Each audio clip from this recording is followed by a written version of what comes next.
bonsoir tout le monde.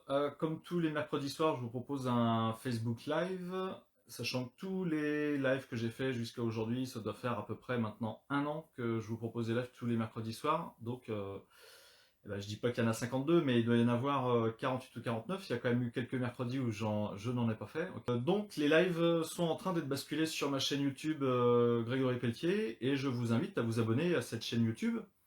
Évidemment, regardez les vidéos, tant qu'à faire, et puis vous pouvez les liker, vous pouvez les partager, vous pouvez faire un petit commentaire dessus. En fait, c'est juste que si vous souhaitez qu'il y ait un maximum de personnes qui puissent profiter de mes lives, eh bien voilà, vous partagez. En fait, c'est ce qui permet de créer une émulsion avec la chaîne et de la faire remonter dans le référencement YouTube. Et ce qui permet aussi à la chaîne d'être bien référencée en YouTube, et en fait, c'est de regarder les vidéos en entier.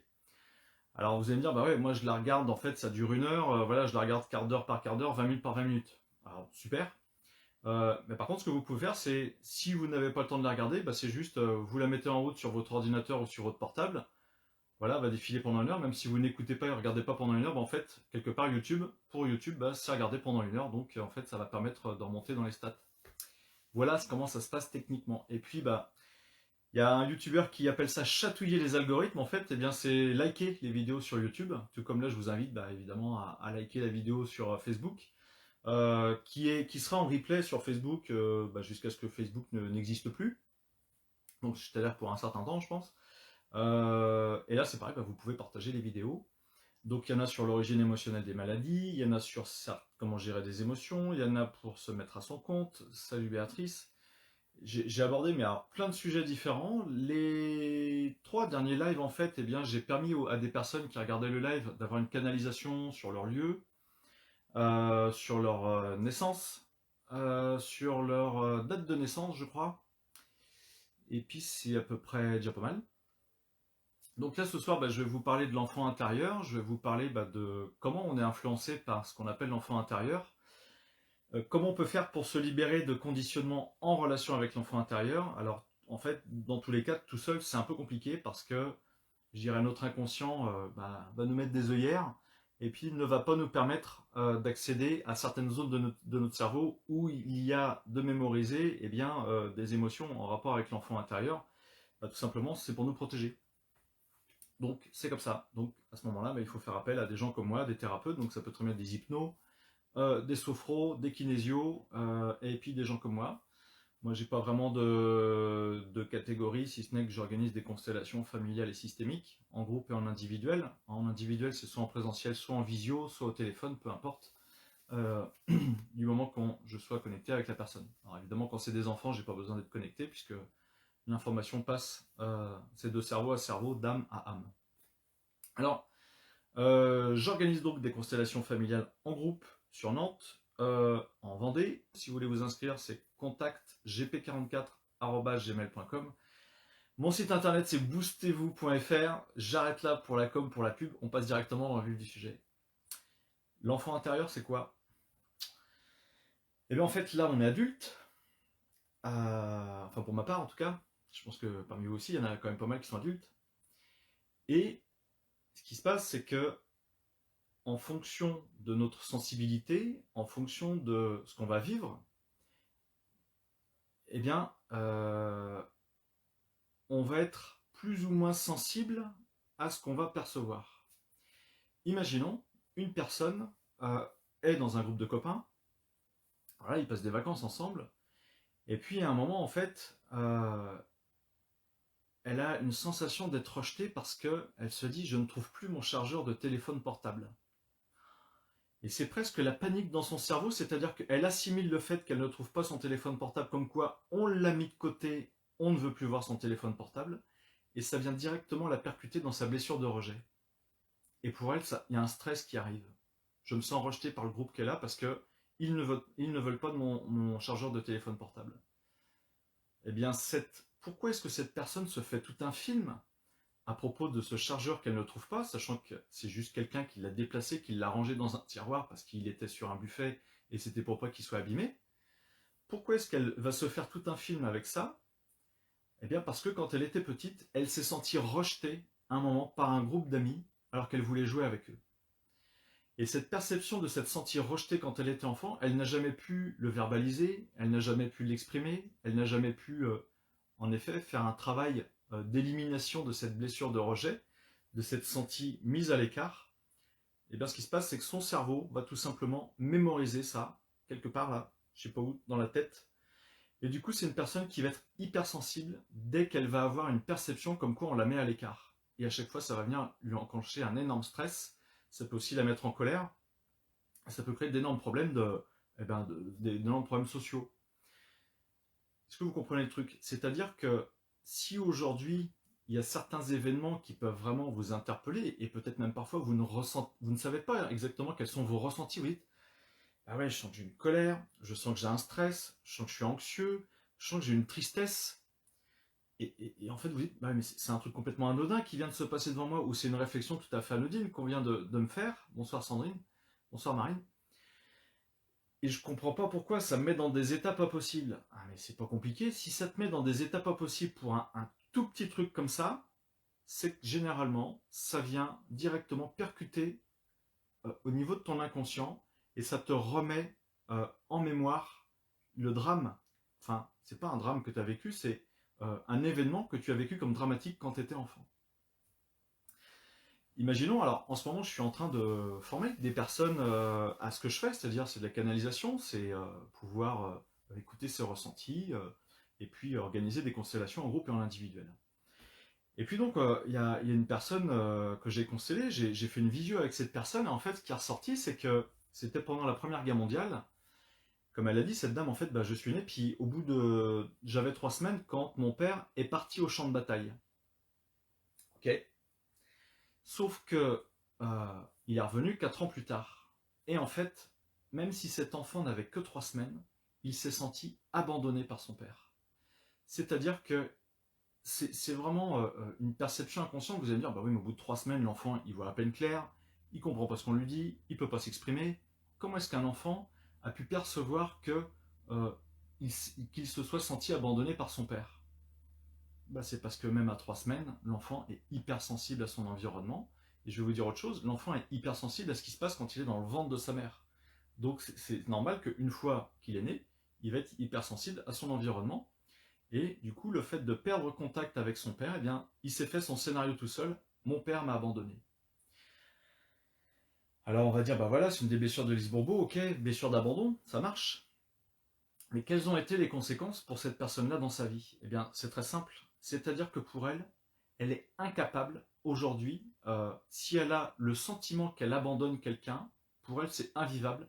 Il va falloir qu'elle fasse des pieds et des mains pour pouvoir non pas abandonner cette personne, non pas la laisser toute seule cette personne, mais vraiment, il faut qu'elle se la réapproprie, il faut qu'elle soit absolument en contact avec elle, même si quelque part cette personne, bah, elle part en voyage à l'autre bout de la planète, et vraiment ça va raviver en elle cette blessure d'abandon. Donc d'une part, elle ne pouvait pas aujourd'hui laisser partir quelqu'un dans son environnement, quelqu'un envers qui elle a des sentiments. De deux, ça pouvait, et à mon avis, ça crée aussi ce qu'on appelle une dépendance affective, c'est-à-dire que sans toi, je ne vis plus. Alors qu'en fait, bah si, quelqu'un qui n'a pas cette dépendance affective, en fait, n'est pas obligé d'être en contact avec la personne pour se sentir bien, pour se réaliser elle-même. Mais lorsque vous avez une dépendance affective avec quelqu'un, bah, c'est-à-dire que cette personne, c'est comme si c'était la prise de courant qui est branchée sur... Enfin, c'est comme si c'était...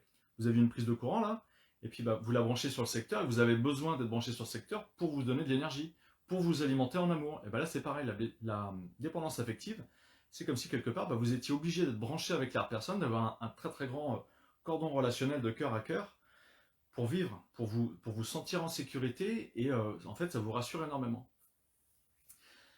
Il y a aussi certaines... Donc en fait, bah, tout ça, ça se déprogramme. Ok. Je sais pas si blessure de rejet, blessure d'abandon. Alors je vais pas passer en revue toutes les blessures, parce que Lise Bourbeau, elle en a juste que 5. Mais des blessures, il y en a des quantités industrielles. Il y en a une qui est énorme, c'est la blessure d'exclusion. Un jour, j'ai une dame qui me consulte, elle me dit, bah ouais, j'arrivais pas à mettre les mots dessus. C'était du rejet, c'était de l'abandon. Bah je lui dis non. Là, à ce moment-là, tu t'es senti exclu. Elle me dit, ah ouais, c'est ça. C'est-à-dire qu'elle sentait qu'elle avait un mal-être lors de certaines situations, elle assimilait ça entre du rejet et de l'abandon, et son cerveau était incapable de lui faire verbaliser comme quoi, ben non, c'est pas du rejet, c'est pas de l'abandon, c'est que tu t'es senti exclu. Vous voyez, c'est les œillères en fait que va mettre notre cerveau, notre inconscient, pour nous protéger de ça. Parce que quelque part, la personne, si elle se connecte complètement à sa blessure d'exclusion, bah, ça peut vraiment l'entraîner dans des états psychologiques super bas, quoi. Ça pourrait presque, même, je dirais, la mettre dans une certaine dépression. Et bien tout simplement parce que quand elle était enfant, elle n'a pas du tout pu et su gérer ce sentiment d'exclusion, et c'était vraiment dramatique pour elle. Alors, pourquoi est-ce que tous ces ressentis émotionnels quand on est enfant, l'enfant n'arrive pas à le gérer? Eh bien, c'est tout simplement parce que c'est une question de maturité au niveau du cerveau. En fait, on a ce qu'on appelle ici, là, ça s'appelle le cortex préfrontal. Vous avez 80% de vos neurones qui sont situés juste ici. Les 20%, c'est tout le reste. Et en fait, vous avez énormément de connexions neuronales à ce niveau-là. Et le cortex préfrontal, c'est une zone qui va vous permettre de mieux gérer vos émotions. Hein, quand on reçoit une émotion intense qu'on va ressentir, et bien en fait, c'est d'abord le cerveau limbique, c'est vraiment votre cerveau reptilien qui va l'avoir. Et l'information émotionnelle va être traitée par votre cortex préfrontal de manière à dire non, non, là ça va, tu n'es pas en danger, je me rassure, ok, je vais pouvoir relativiser mon ressenti. Mais je peux relativiser mon ressenti que si mon cortex préfrontal déjà est opérationnel et en fait il est mature. Et ce qui se passe, c'est que les enfants, jusqu'à généralement 7-8 ans, leur cortex préfrontal n'est pas du tout mature. C'est-à-dire que dès qu'ils vivent une émotion, eh bien ils la vivent à 100%. Et en fait, quand vous dites à un enfant, imaginons que votre fille ou votre fils perde son doudou, il le retrouve pas, pour lui c'est la pire des choses qui pouvait arriver. Et si vous lui dites, mais c'est pas grave, on va t'en racheter un, lui il est incapable d'entendre ça. C'est-à-dire que pour lui, non, moi c'est la pire des choses. Donc ce qu'il faut faire, c'est être en empathie avec l'enfant.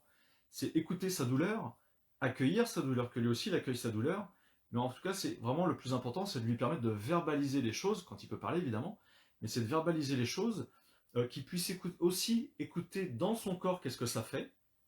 C'est-à-dire que s'il a de la tristesse, de la colère ou des peurs, eh bien en fait, vous pouvez accompagner l'enfant en lui demandant, bah oui, ok, là tu es triste ou tu es en colère, qu'est-ce que ça fait dans ton corps? Alors peut-être qu'il va vous dire, je sais pas, je suis serré ici, j'ai mal au ventre. Ok, eh bien c'est de l'accompagner justement à être à l'écoute de ses ressentis physiques par rapport à ce qu'il a à exprimer en émotion. Et je vais vous dire un truc, ce que vous faites avec l'enfant, faites-le avec vous-même. Faites-le avec vous-même parce que ce dont vous n'avez pas forcément conscience, eh bien, salut Magali, eh bien en fait c'est que à chaque fois que vous ressentez une émotion, votre corps aussi capte cette émotion. Et généralement, votre corps est informé de cette émotion avant que ça arrive à votre cerveau. C'est-à-dire que tout notre corps peut engrammer, peut mémoriser un choc émotionnel avant que ça arrive au cerveau.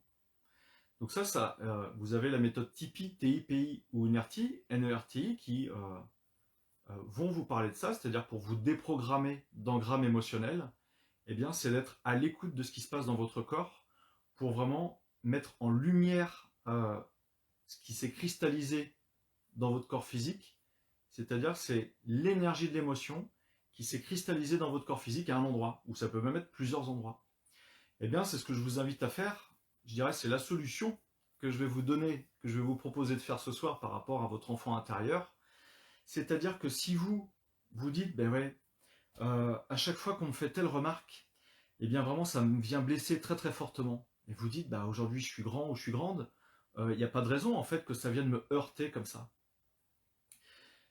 Eh bien c'est que, en effet, au niveau de votre inconscient, il se passe quelque chose, comme je vous l'ai dit tout à l'heure, c'est que ça vient vous replonger dans le scénario dramatique que vous avez vécu en étant enfant. Et donc là, ce qui est génial, c'est que vous pouvez essayer de vous déprogrammer de ça. Alors comment vous allez faire? Eh bien c'est vraiment de vous remettre dans cette histoire qui vient vous choquer, qui vient vous percuter, c'est de vous dire, ok, là on vient de me dire quelque chose, où je viens de vivre une expérience qui vient me créer du stress, de la colère, de la tristesse, ou autre chose, hein, un sentiment de mal-être. Ça peut être autrement, vous dites, bah ouais, là je sens comme un écœurement. Voilà, vous avez tout un tas de vocabulaire que vous pouvez utiliser, hein. Il n'y a pas que 3 mots qui existent sur Terre, il y en a plein d'autres. Ouais, bonsoir Valérie. Et donc, c'est de vous poser, ok, j'ai mon ressenti émotionnel. Et là, je vous invite à fermer les yeux et à écouter ce qui se passe dans votre corps physique. Alors, il y a certaines personnes pour qui ça va être facile parce qu'elles ont une super connexion à leur corps. C'est des personnes généralement qui peuvent faire du sport, euh, qui font du yoga. Les gens qui font du yoga sont super connectés à leur corps. Puis évidemment d'autres personnes qui ne font ni sport ni yoga, qui sont super connectées à leur corps, ça pose aucun problème.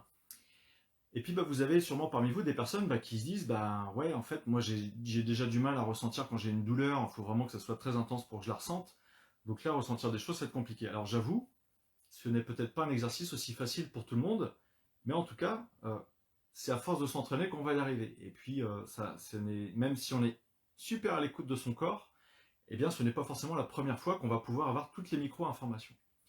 Je vais vous partager un exemple par rapport à ça. Une personne se fait cambrioler un jour, elle revient le week-end, elle voit que sa maison a été cambriolée. Okay. Ils ont essayé de passer par la porte d'entrée, ils n'ont pas réussi, donc ils ont réussi à passer en fracassant la porte de garage. Voilà. Donc la personne, ils ont piqué quelques bijoux, un peu d'argent, ok.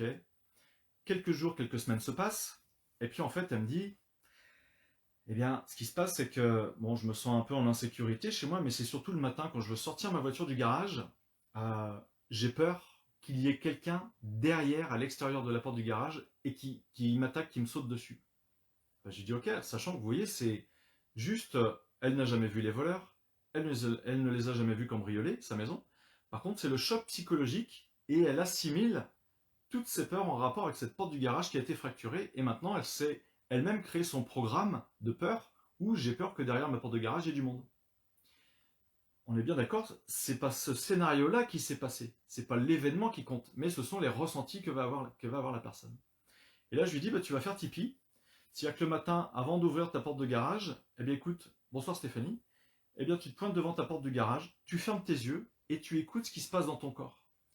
Et là elle me dit, ouais, j'ai senti comme une boule dans mon ventre, et c'est surtout les mains. Il y avait des fourmillements dans les mains, je sentais que les mains, elles tremblaient comme ça. Eh bien, ce qu'il faut faire, c'est à ce moment-là, je lui dis, on est d'accord, tu es en sécurité quand tu ressens ça. Elle me dit oui, il n'y a pas de danger, c'est juste moi qui me fais mon film. Je lui dis, ok, tu fermes les yeux, et t'écoutes les ressentis physiques et corporels que tu as.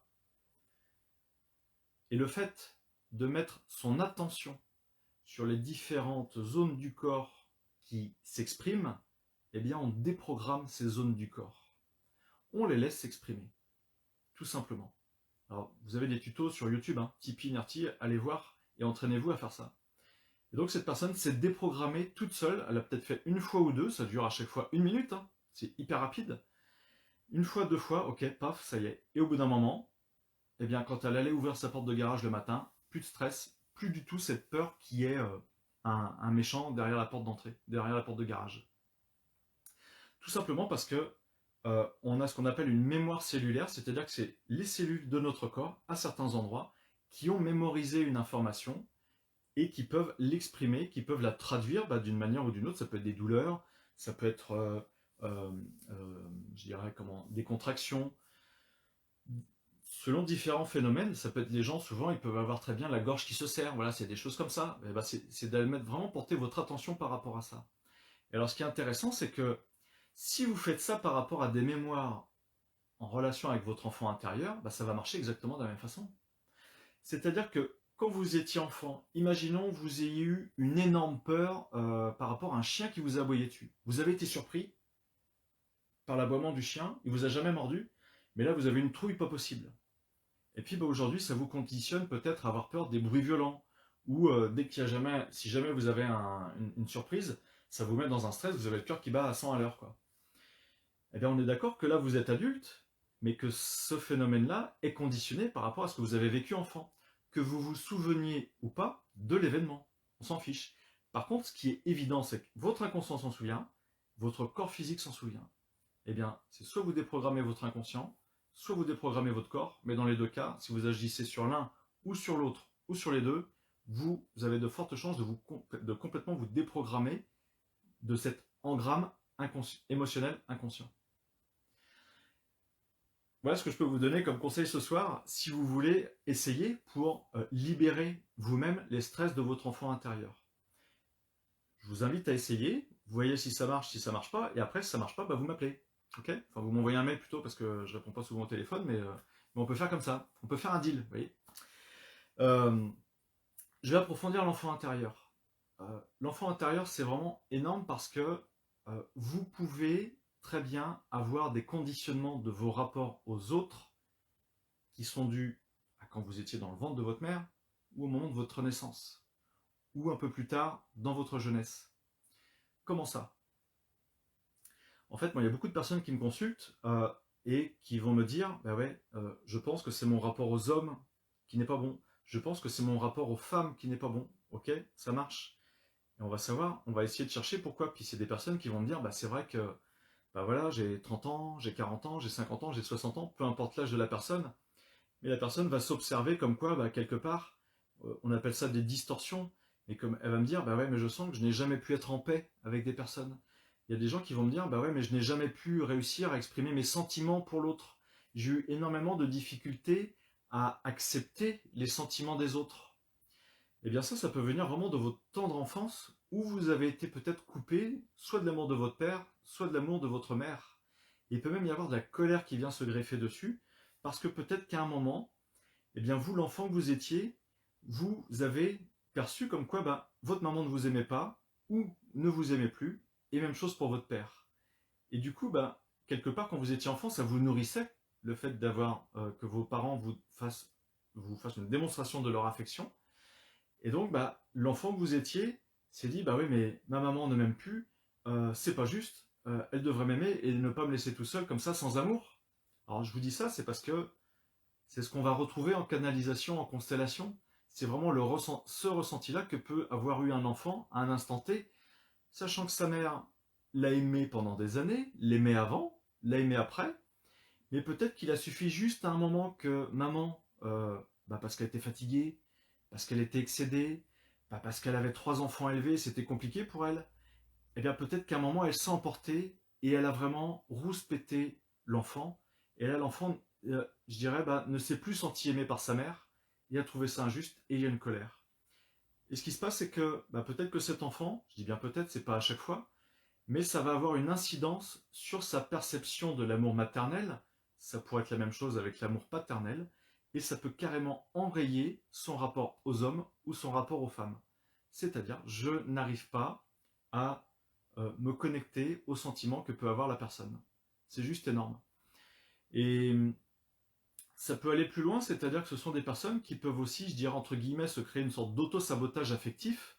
C'est-à-dire que puisque les hommes ou les femmes n'arrivent pas à me donner de leur amour, eh bien moi, c'est pareil, je ne vais pas leur en donner. Et vous pouvez avoir des personnes qui sont souvent dans des querelles, souvent contrariées, eh bien parce qu'elles vont facilement percevoir un non-amour de la part de l'autre dès qu'on va lui faire une petite reproche, une petite remarque. Alors que, à la limite, leur conjoint, c'est pas une remarque, je dirais, pour les blesser qu'il va leur dire, c'est juste, petite remarque, tiens, oui, peut-être que tu n'aurais pas dû faire ça. Ça peut être, mais vraiment des phrases tout à fait anodines, et que la personne ne va pas réussir à accepter, ça va la blesser, tout simplement parce que, ça rejoint un peu la blessure de rejet, mais c'est, ah, il ou elle ne m'aime pas, si elle me dit quelque chose comme quoi c'est pas bien ce que je fais. Ça va très très loin. C'est-à-dire que ces stress, ces blessures que l'on a vécues quand on était enfant, ça crée en nous une certaine hypersensibilité, une hyperémotivité. J'ai un autre mot qui va venir, mais il vient pas, c'est je sais plus. Mais en tout cas, c'est vraiment, ça monte le seuil de sensibilité. Alors l'autre jour, j'ai fait une séance à une dame, elle me dit, euh, alors elle est venue en fait, elle venait pour elle, mais merci Pauline. Ouais, les blessures, on peut en cumuler et on les cumule. Ça, on est très fort là-dessus. On est des champions. Là-dessus, je pense qu'on bat tous les records. On est des êtres évolués, mais je peux vous dire qu'on est tellement influencé par tout un tas de contrariétés qu'on a vécu enfant. Mais bon, c'est comme ça. Et ce n'est pas irrémédiable, on peut travailler dessus. Et en fait, cette personne, elle me consulte, elle me dit, elle va bien dans la vie. Alors, elle n'est pas mariée, elle n'a pas d'enfant. Hein. Elle a, je ne sais plus quel âge elle a, mais on va dire 35-40 ans. Aujourd'hui, elle est célibataire. Elle me dit, quelque part, elle est bien dans sa vie. C'est juste que c'est son entourage qui trouve que quelque part, elle est un peu brusque. C'est-à-dire que elle a tendance à parler aux gens comme ça. Les gens qui ne la connaissent pas, en fait, c'est comme si, ouais, ils vont la trouver dure, ils vont la trouver sévère, ils vont, en fait, alors que c'est quelqu'un qui est fondamentalement, elle est super douce et super gentille, parce que son job, c'est quoi? C'est elle bosse avec des enfants. Avec les enfants et les parents des enfants, c'est une crème. Elle est adorable. Par contre, avec les gens de son entourage proche, dès qu'elle sort de son côté professionnel, là, attention, méfiance, je peux t'envoyer un scud, je te réponds du tac au tac, et du coup, bah, les personnes se disent, bah ouais, mais en fait, il y a deux personnes en une, c'est pas possible, quoi. Eh bien, pourquoi est-ce qu'elle réagit comme ça? Alors, je vais vous le dire, il y a, en effet, première analyse, pour les personnes qui connaissent l'énéagramme, ça va leur parler, en fait, cette personne, c'est une 8. Alors, pour les personnes qui ne connaissent pas l'énéagramme, bah, je vais vous en parler du 8. Le 8, ce sont en énéagramme, hein, l'énéagramme, c'est 9 typologies, donc pas 10, 9. On est divisé en 9 catégories de psychologie qui ont quand même des particularités bien précises. Donc les 8, ce sont des gens qui sont dans le faire, dans l'action. Ce ne sont pas des gens qui sont super connectés à leurs émotions et qui vont plutôt agir avant de réfléchir. Hein, vous avez des gens qui sont plus dans les émotions et les autres qui sont vraiment dans le cognitif, dans la réflexion.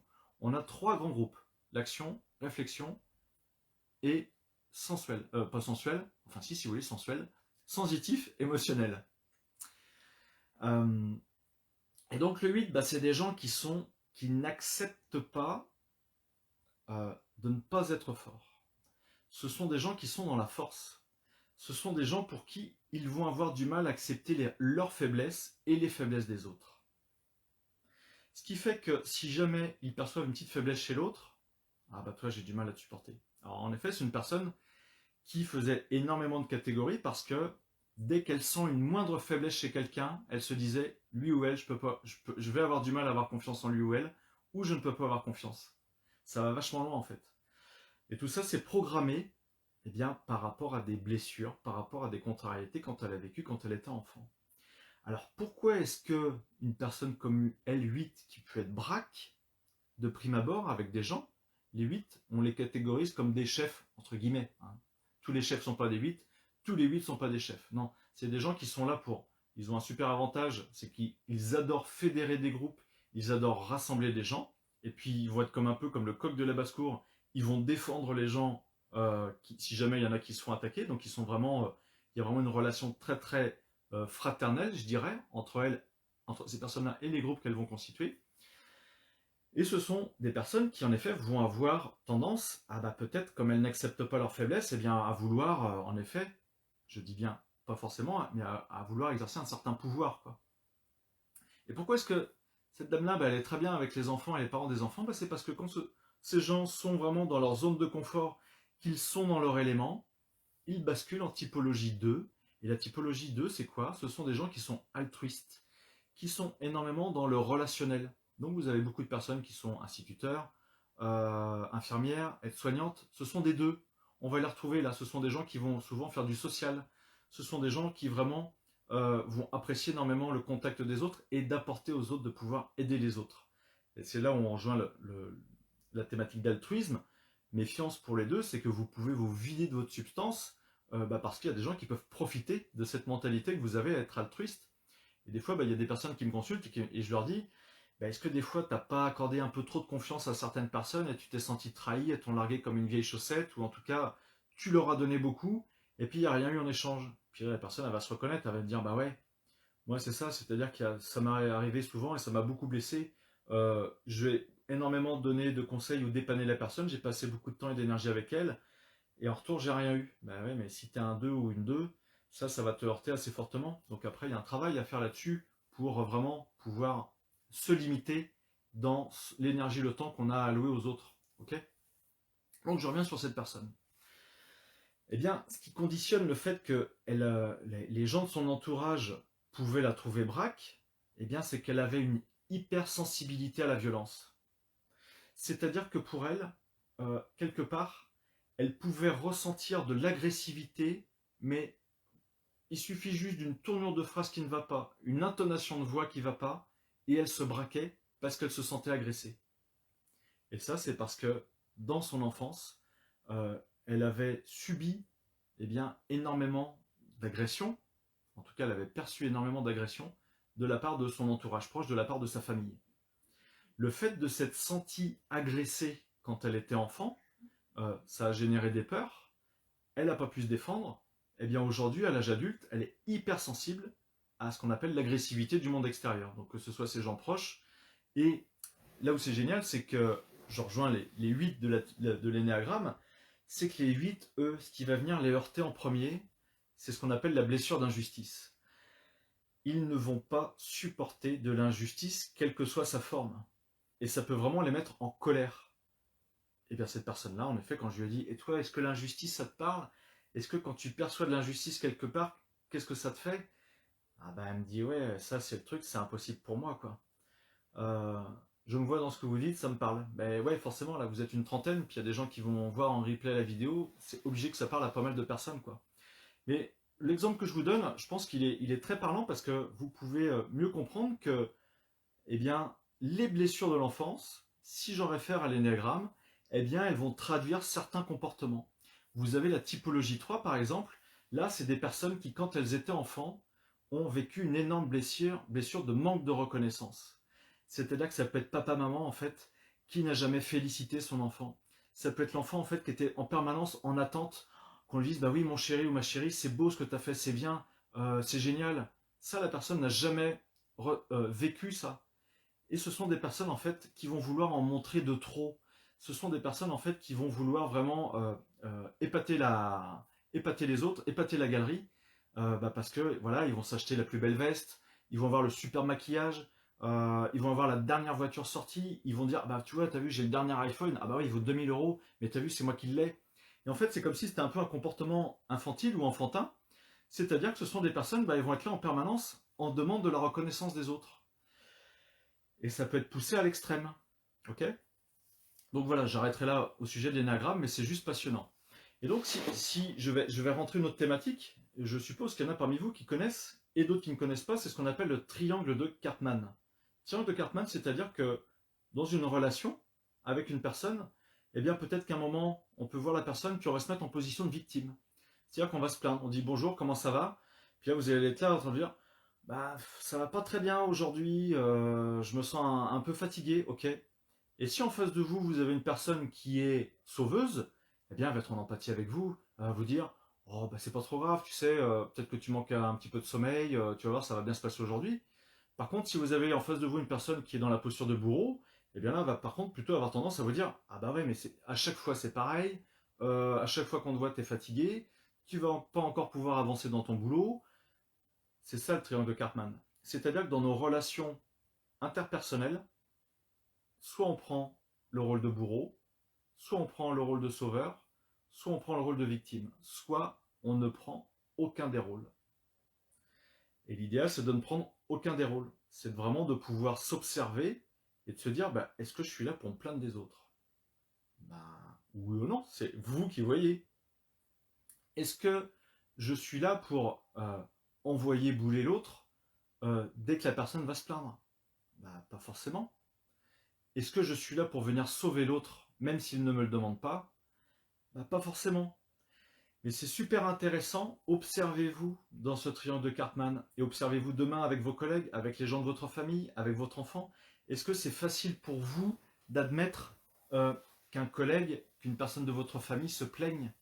Est-ce que vous n'avez pas des difficultés en fait? Soit vous allez être son sauveur, soit vous allez être son bourreau, ou soit vous allez être en empathie, lui dire bah, écoute, j'entends ta complainte, j'entends qu'il y a quelque chose qui n'aille pas chez toi, bah écoute, je suis en totale compréhension, et par contre, alors ça vous n'allez pas lui dire, mais ça ne vous appartient pas à vous, donc inutile de faire l'éponge. Les deux sont, en énéagramme, sont excellents pour faire l'éponge, ça c'est le top du top, et c'est pour ça qu'ils se font souvent vider de leur substance. À la limite, si jamais ils essaient de sauver quelqu'un, ils vont se vider avec la personne, quoi, énergétiquement. Hein. Donc, observez-vous là-dedans. Alors, je déborde carrément des blessures de l'enfant intérieur, mais ces stress qu'on a connus quand on était enfant, eh bien dans le triangle de Cartman, ça peut conditionner votre posture. On a parlé des deux qui sont des sauveurs, eh bien en effet, ce sont des personnes qui vont peut-être avoir d'énormes culpabilités.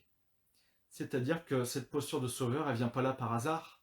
C'est je m'en veux de ne pas avoir pu soutenir ma maman qui était en souffrance quand j'étais enfant, eh bien maintenant je vais faire en sorte d'entretenir des relations où c'est moi, inconsciemment, qui suis la maman des autres et qui doit prendre soin des autres. C'est énorme, ça va super loin. Et je suis presque sûr que la plupart des personnels soignants, j'exclus les médecins, parce que c'est pour d'autres raisons, la plupart des personnels soignants, la plupart des personnels qui sont dans l'accompagnement, vous avez les pompiers, vous avez les ambulanciers aussi, vous avez tout un tas de professions qui sont évidemment aussi les gens qui sont dans le bien-être, comme moi. Alors moi je suis pas un d'eux, mais j'ai un rapport avec le d'eux. Je vous dirai pas lequel. Eh bien en fait, tout ça c'est conditionné très souvent par des blessures de l'enfance. Et ce qui est intéressant, c'est qu'il y en a peut-être parmi vous qui se prennent des fois pour des sauveurs. Ben, la méfiance, c'est une sacrée distorsion de vouloir se prendre pour les sauveurs, parce qu'en fait, vous pouvez apporter sûrement quelque chose aux gens qui ne vont pas bien, mais vous ne pourrez en aucun cas les sauver. C'est-à-dire que si la personne n'a pas l'intention de se rétablir à 100% par rapport à sa problématique, bah vous pourrez pendant des heures, des heures, des heures batailler pour qu'elle aille mieux. Si pour elle c'est pas ok, ça passera pas. Et par contre, vous aurez passé énormément de temps et énormément d'énergie. Des personnes qui vont être bourreaux, eh ben vous voyez, si la personne elle n'accepte pas la faiblesse chez elle, et par conséquent elle fait une projection, elle n'accepte pas les faiblesses des autres, ça peut être des gens qui sont assez bourreaux par moment. Hein. Et puis vous avez aussi, si je reviens sur la typologie 3, cette personne qui a une énorme blessure de reconnaissance, eh bien, je n'irai pas plus loin là-dedans, mais un pervers narcissique ou une perverse narcissique, ça va dans les deux sens. Vous avez des hommes pervers narcissiques et des femmes perverses narcissiques. Eh bien, en fait, pervers, ça veut dire quoi? C'est-à-dire que je n'ai strictement aucune empathie avec l'autre. Je m'en fiche complètement. Je peux le blesser, je peux lui taper dessus de manière psychologique. Ça ne me fait ni chaud ni froid. Par contre, psychologiquement, ce que ça fait au pervers narcissique ou à la perverse narcissique, c'est que le fait de taper sur l'autre, eh bien, je me sens supérieur à l'autre parce que je l'amoindris, je le dévalorise, je l'humilie. Et du coup, la personne qui a besoin de reconnaissance, ben, elle se donne de la reconnaissance à elle-même parce qu'elle se sent grandie par rapport à la personne là qu'elle a complètement diminuée. Ça va vachement loin. Alors pourquoi narcissique? Eh ben parce que c'est retourné vers elle. C'est parce que quelque part, il y a une jouissance interne à se sentir à dominer l'autre. Ok? Tout ça à cause d'une blessure de reconnaissance que la personne aura vécue quand elle était enfant. C'est énorme. Un pervers narcissique, c'est des gens qui viennent jamais me voir parce que ce sont des personnes qui n'arriveront jamais à se remettre en question, jamais à se remettre en cause. Si jamais j'ai une personne perverse narcissique qui vient me voir, c'est pas du tout pour un problème psychologique, un problème de je vais pas bien avec les autres. Au contraire, c'est des gens amis qui vont toujours très bien en société. Ils montrent toujours une excellente image d'eux-mêmes. Par contre, quand on se met de l'autre côté du rideau, là, ça n'a rien à voir. En couple, en société ou avec ses enfants, ça n'a rien à voir. Donc ce sont d'excellents manipulateurs, évidemment, mais ça, c'est dû à des blessures de leur enfant. C'est juste énorme. Alors, je suis pas là pour excuser les pervers narcissiques. Je suis pas là pour excuser les gens qui cherchent à dominer les autres. Je suis pas là pour excuser les personnes, en fait, qui ne vont pas accepter les faiblesses des autres. Je suis pas là pour ça. Je suis là pour vous donner des explications, qu'il n'y a pas de hasard à ça. Et que quelque part, lorsqu'une personne cherche à faire souffrir une autre personne, consciemment ou inconsciemment, eh ben c'est soit elle cherche à se faire souffrir elle-même, soit c'est pour soigner sa blessure qu'elle a en elle. C'est juste énorme. Et ce sont des manifestations tout à fait inconscientes de sa part. Elle ne le maîtrise pas, ça. C'est son enfant intérieur qui s'exprime à chaque fois. Et ça se voit très bien aujourd'hui, c'est-à-dire que, je ne vais pas parler politique, mais quelque part, si vous êtes gouverné par des personnes, ou surtout un gouvernant, qui laisse parler son enfant intérieur, on court à la catastrophe. C'est pire que tout, là. S'il fait parler ses besoins d'avoir du pouvoir sur les autres, ses besoins de manipuler les autres, ses besoins de toute puissance, et que vous avez 60 millions de personnes qui subissent ça, c'est raide, là. Et bien malheureusement, vous pouvez très bien avoir un ou des présidents ou des présidentes qui sont comme ça, vous pouvez avoir des chefs d'entreprise qui sont comme ça, vous pouvez juste avoir un collègue qui est comme ça, vous pouvez, si vous êtes patron, vous pouvez avoir un salarié qui est comme ça. Je peux vous dire que ça va être compliqué à gérer parce que si son enfant intérieur s'exprime de trop, ça peut faire d'énormes dégâts. Je ne fais pas de politique, hein. Je vous donne juste un exemple, ok?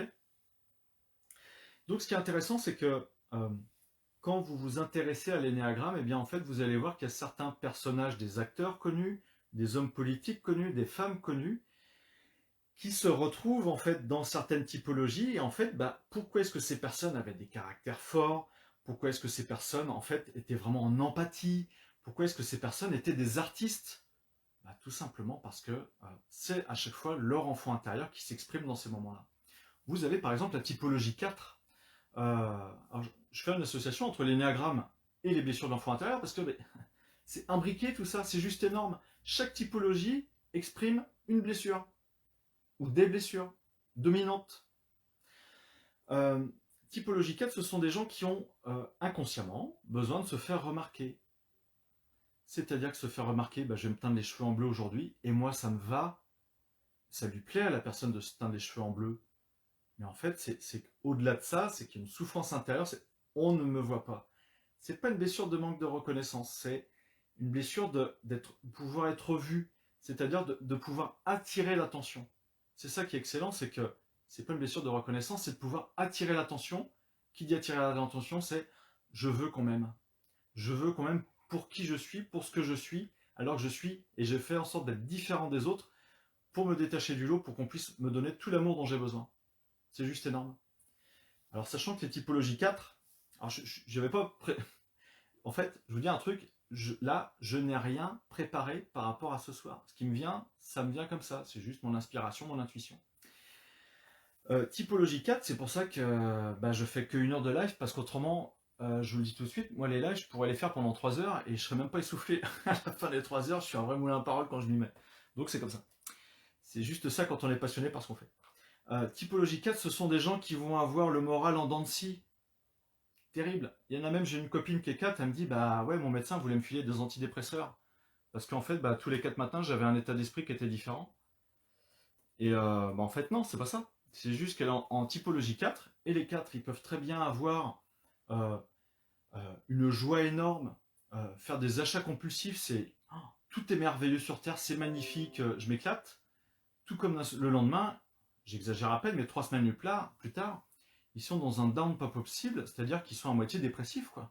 Là, rien ne va plus, je vais pas bien. Et c'est pour ça que vous avez beaucoup d'artistes qui sont ces typologies 4. C'est-à-dire qu'ils vont exceller dans leur domaine, des sculpteurs, des peintres, des chanteurs.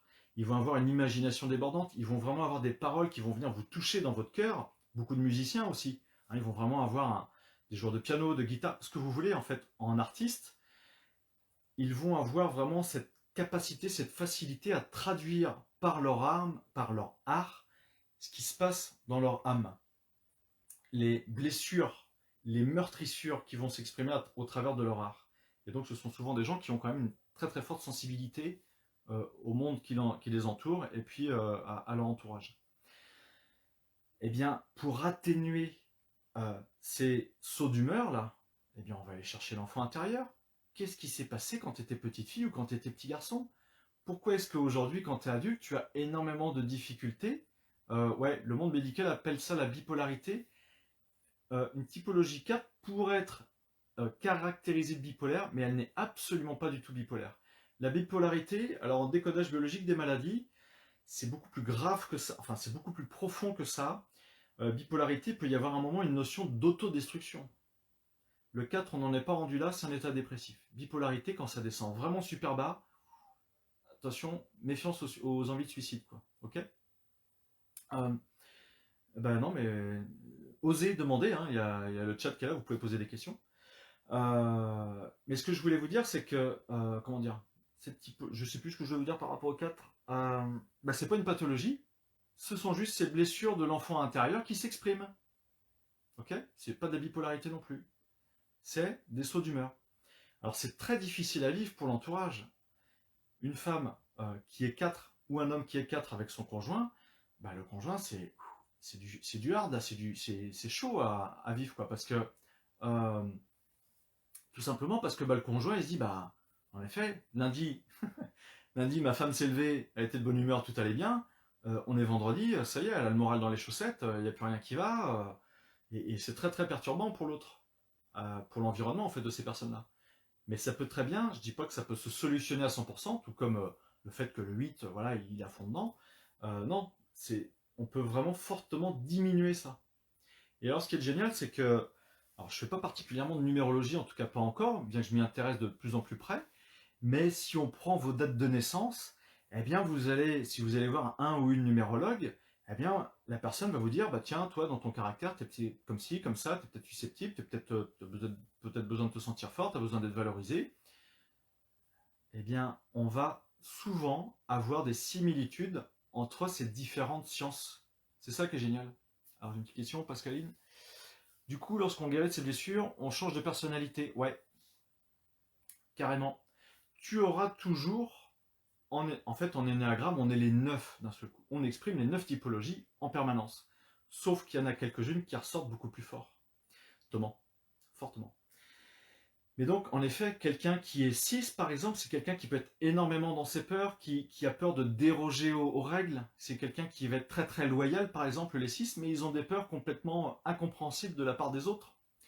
Eh bien, les 6, si on arrive à les libérer de ces blessures de leur enfant intérieur, eh bien, elles auront beaucoup moins de stress et vont être beaucoup moins anxieuses facilement. C'est-à-dire qu'elles vont avoir moins tendance à se faire des films toutes seules eh bien, je dirais pour se faire, elles vont se créer des stress toutes seules, quoi. Et ouais, comme dit Michael, ouais, la numérologie, c'est vraiment bluffant, quoi. Alors, moi, le premier, je peux vous le confirmer, de par mon chemin de vie avec ma date de naissance, c'est juste énorme. Alors, mes valeurs, à moi, par exemple, c'est la liberté, le respect, le partage. Mais c'est vraiment mes 3 valeurs principales. Et bien, dans ma numérologie, c'est quoi? C'est la liberté, le mouvement, difficulté à respecter les règles. Pour moi, les cadres, c'est très compliqué d'en avoir. Et je vais retrouver ça aussi dans ma typologie d'énagramme. J'ai une typologie qui fait que les cadres, bah, ils sont bien là, mais c'est surtout bien quand c'est moi qui instaure les cadres. C'est ça qui est génial, ok? Moi, rien ne me rend plus heureuse, mais rien me rend triste ou stressée aussi. Et ouais, c'est-à-dire que tu as quand même une hypersensibilité. Après, faut voir si ça te dérange. Est-ce que ça te dérange d'avoir ces pics? En fait, là, on peut appeler d'ascenseur émotionnel. C'est-à-dire que tu peux être vraiment dans une joie extrême. Tu as une contrariété, pouf, ça te fait chuter directement, quoi. Alors ça, je dirais, Sandrine, ça peut peut-être venir aussi que, est-ce qu'en ce moment, tu n'es pas un peu hyper émotive? Est-ce que tu arrives à bien gérer tes émotions? Non, moi je suis pas 4 en effet. Je suis pas trop non plus. Mais en fait, là, par rapport à ce que tu me dis, hein, Sandrine, c'est est-ce qu'en ce moment tu arrives à bien gérer tes émotions? Parce que quelqu'un qui serait vraiment borderline, je monte très fort et je descends très bas, bah, peut-être que là, tu as une charge émotionnelle à libérer pour. Bah non, là, je me retrouve en paix, c'est bon. Ces petites contrariétés ou ces petits moments de bonheur, je les apprécie ou j'arrive à gérer mes contrariétés, mais ça ne me fait pas faire d'ascenseur émotionnel. Ok. Tu es 7. Et, bah, en fait, vous allez me faire tous les chiffres, donc il y a un moment, ça va sortir, donc je répondrai pas. Je vais répondre par rapport aux 7. Les 7, ce sont des personnes qui peuvent énormément s'éparpiller. Ce sont des personnes qui ont tout le temps besoin d'être occupées. Ce sont des personnes qui peuvent avoir un problème avec le temps. Elles peuvent avoir cette perception de je n'ai pas le temps de tout faire. Et le problème de temps, c'est le problème de thyroïde. Tout est lié. Hyperthyroïdie, je veux faire plein de choses, mais je n'ai pas suffisamment de temps pour le faire. On va faire d'hyperthyroïdie. Hypothyroïdie, c'est une autre tonalité, c'est je voudrais que le temps ralentisse pour que je puisse faire tout ce que j'ai à faire. Hypothyroïdie. Vous déprogrammez ces ressentis émotionnels, vous ne faites plus d'hyper ou d'hypothyroïdie. C'est pas plus compliqué que ça. Alors je referai sûrement des lives hein, sur l'origine émotionnelle des maladies, mais c'est juste passionnant quoi. Parce que l'origine émotionnelle des maladies, comme vous l'avez compris maintenant, bah ok, quelle est l'émotion que j'ai ressentie qui provoque ma maladie? C'est une contrariété émotionnelle forcément, c'est une blessure. Ok, tu as vécu telle blessure, bah ouais, il y a 6 mois, voilà, j'ai vécu une séparation, et depuis je me fais une dépression. Ah oui, dépression c'est de la perte de territoire. Eh bien ok, mais peut-être que cette personne, quand elle était enfant, eh bien elle a vécu une énorme perte et elle ne s'en est jamais remise enfant. Et en fait, il y a un deuil qu'elle n'a pas fait enfant, ce qui fait qu'aujourd'hui, dès qu'elle doit vivre un deuil, ça la fout en dépression. Et peut-être que quand elle était enfant, bah, c'est qu'elle avait un petit chiot, c'était un petit chien blanc, elle vivait dans une ferme, et puis un jour, bah, elle est tombée sur le chiot et il s'était pris un coup de... Alors je vous le dis parce que c'est un exemple, hein, c'est ce que j'ai vu avec une cliente. Le chiot s'était pris un coup de sabot d'un cheval et il était mort. Et la gamine, bah, elle a été choquée de voir son chiot, parce que pour elle, c'était comme une peluche, c'était comme son jouet. eh bien en fait, elle a vécu le choc de voir le chien mort, mais elle ne s'est jamais remise de la tristesse qu'elle a eue. Et forcément, à un moment ou à un autre dans sa vie, ça vient lui faire une bonne piqûre de rappel, et là, ça la plonge dans une dépression pas possible. Il n'y a pas de hasard. Il n'y a pas de hasard. C'est ça qu'il faut essayer de comprendre. À partir du moment où vous avez compris ça, eh bien forcément, il y a de fortes chances pour que vous ne vous victimisiez plus, mais que vous vous dites, eh bien ok, je vais me prendre en charge, je vais aller voir, je vais essayer de comprendre et de voir quelles sont les origines de, me déprogrammer mon inconscient de ce qui a pu mettre ça en place, et forcément, ça va matcher avec votre vie actuelle, c'est obligé. Alors, hypoïdie, Hashimoto, c'est pareil. Donc Hashimoto, c'est soit tu as un coup en hyper, soit un coup en hypo. Eh bien, il y a de fortes de toute façon, c'est le rapport au temps. C'est le rapport au temps. J'ai une amie qui me dit, elle fait une formation avec moi, puis elle me dit, ouais, en fait, je suis très souvent fatigué. Elle n'a pas été diagnostiquée avec une hypothyroïdie, mais je lui dis, c'est que tu dois être en hypothyroïdie. Voilà, je lui dis, est-ce que tu voudrais que le temps ralentisse? Et là, mais ça a matché, mais dans sa tête, elle me dit oui. Alors, elle me dit, quand j'étais gamine, ma peur, oui, ma peur, ma mère nous faisait énormément peur parce que notre mère disait, ça va être la guerre, on va tous mourir. Et sa mère disait ça à ses enfants.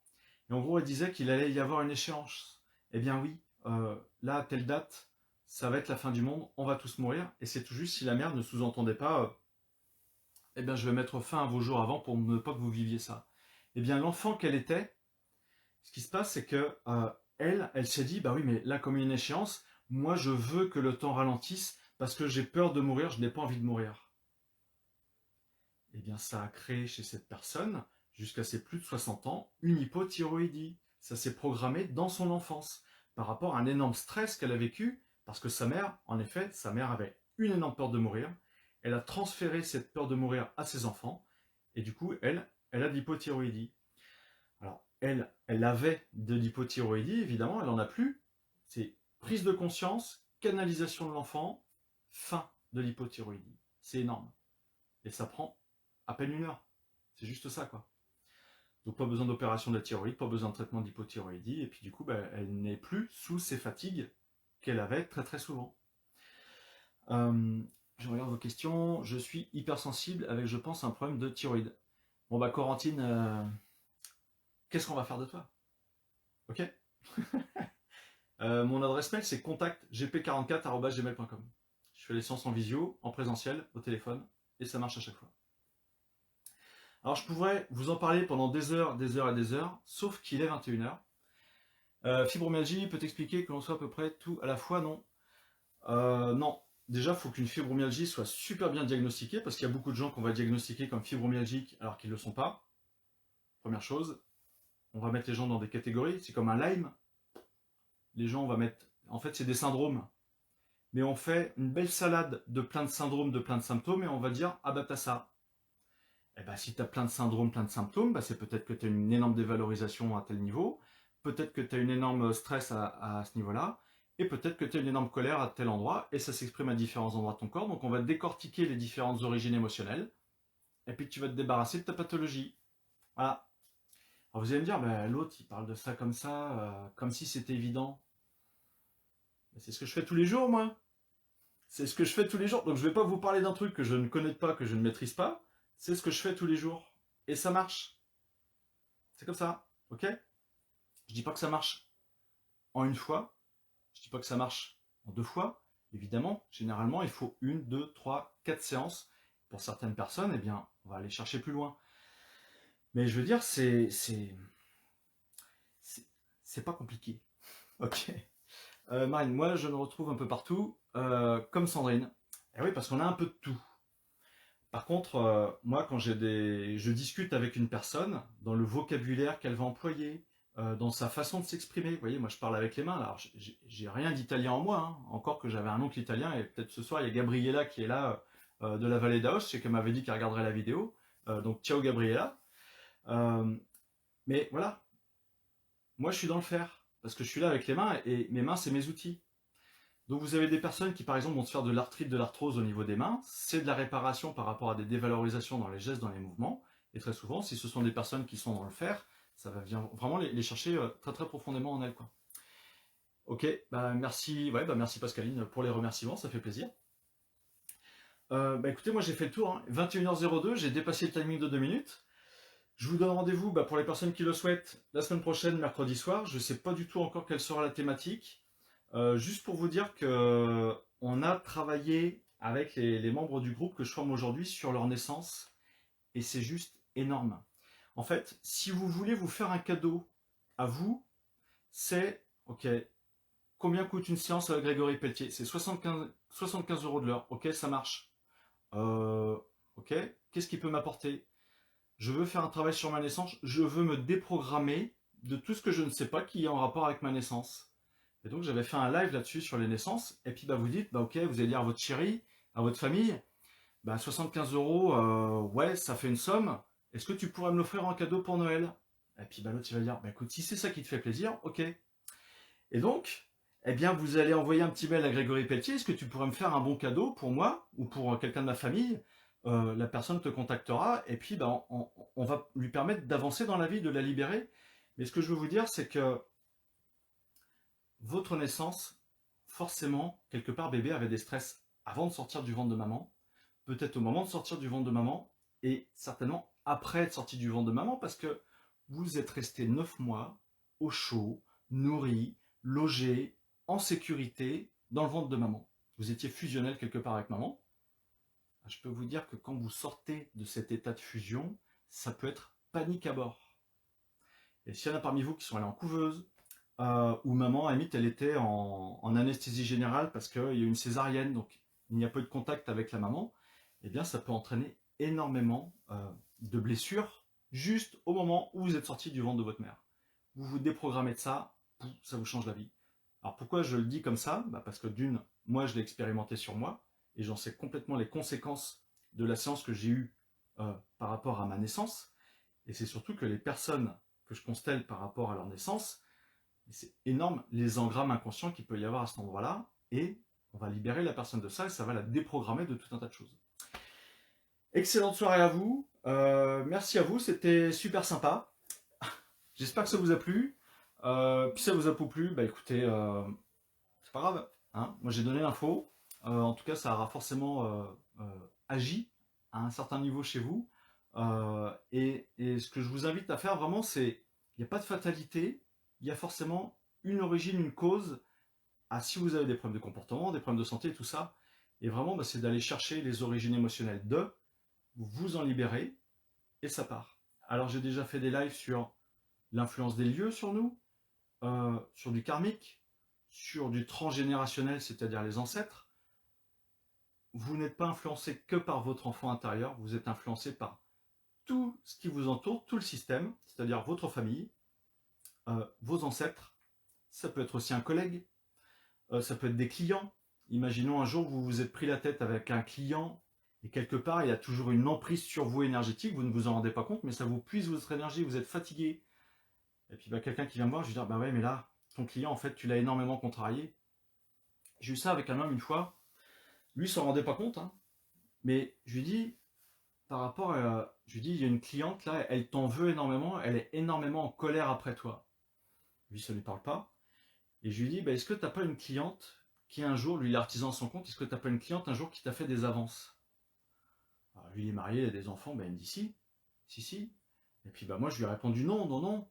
Bah, je lui dis ouais, mais cette personne-là, elle va certainement ne pas avoir l'habitude qu'on dise non à ses avances, et tu l'as énormément mise en colère. Et je lui dis mais c'est quelque part comme si elle avait des crochets qui étaient cramponnés à toi, et qui en fait bah, venaient te pomper ton énergie. Il s'est libéré de ça, et d'un seul coup, bah, il s'est senti un peu plus léger, il s'est dit bah tiens, il venait pas pour ça au départ, hein. Mais je veux dire, quand on a une emprise, quand une personne a une emprise énergétique sur nous, ça fait, généralement ça fait pas semblant, et ça peut vraiment petit à petit bah, nous fatiguer. C'est une fatigue qui ne s'explique pas. J'ai énormément de personnes qui viennent me consulter, qui me disent bah, je vais pas bien, je dors mal, je suis fatigué, mon médecin m'a filé des antidépresseurs et ça me fait rien. Bah, je dis bah non, ça te fait rien, t'es pas dépressive. Alors ça, c'est un problème en France, c'est-à-dire que beaucoup de personnes qui vont voir leur médecin vont dire je vais pas bien, antidépresseur. Ah bon? Bon bah je sais pas. En fait c'est facile, hein. Si c'est facile, voilà, c'est trop facile en fait. Et puis moi, ce que je vais trouver chez elle, non, c'est soit une emprise énergétique, soit elle est en loyauté avec un ancêtre, soit il y a un très gros stress qu'elle n'a pas su éliminer. Et j'ai énormément de personnes, elles sont rentrées dans un état émotionnel dans le cabinet. Quand elles sont rentrées, elles étaient dans un certain état émotionnel. Je peux vous dire qu'elles ressortent de là, c'est le jour et la nuit, quoi. C'est juste énorme. Elles se sont libérées des emprises émotionnelles, des cordons relationnels négatifs qu'il y avait avec certaines personnes, certaines entités. Et d'un seul coup, ça va forcément beaucoup mieux, quoi. Voilà. Donc semaine prochaine, je ne sais pas quel sera le sujet, mais en tout cas, je pense qu'il sera passionnant. Très bonne soirée à vous, prenez soin de vous. Attention, l'hiver approche, donc n'hésitez pas à prendre des compléments alimentaires. Prenez de la vitamine C, vitamine D, du zinc, du cuivre. Hein, vous avez tout un tas de trucs comme ça, c'est très facile à faire. Vous avez en vitamine C, vous pouvez aller sur Nutrivita. Vous achetez ça en 500 grammes, ça coûte 2 fois rien par rapport au prix au kilo de la vitamine C. Et vous pouvez prendre 2, 3, 4, 5 grammes par jour de vitamine C. Il y en a qui vont dire, ben non, il est fou, c'est 250 mg de vitamine C maximum. Niet. Vous pouvez prendre un... Je suis pas médecin, hein. Après, vous voyez votre médecin, demandez-lui ce qu'il en pense, mais il va vous dire que c'est de la connerie. Sauf que même si vous prenez 2 grammes de vitamine C par jour, il n'y aura strictement aucun déchet de vitamine C dans vos urines. Donc ce qui veut bien dire que tout votre corps aura utilisé votre vitamine C. Je vous laisse, bonne soirée, j'espère à mercredi prochain, et en attendant, prenez soin de vous. Ciao!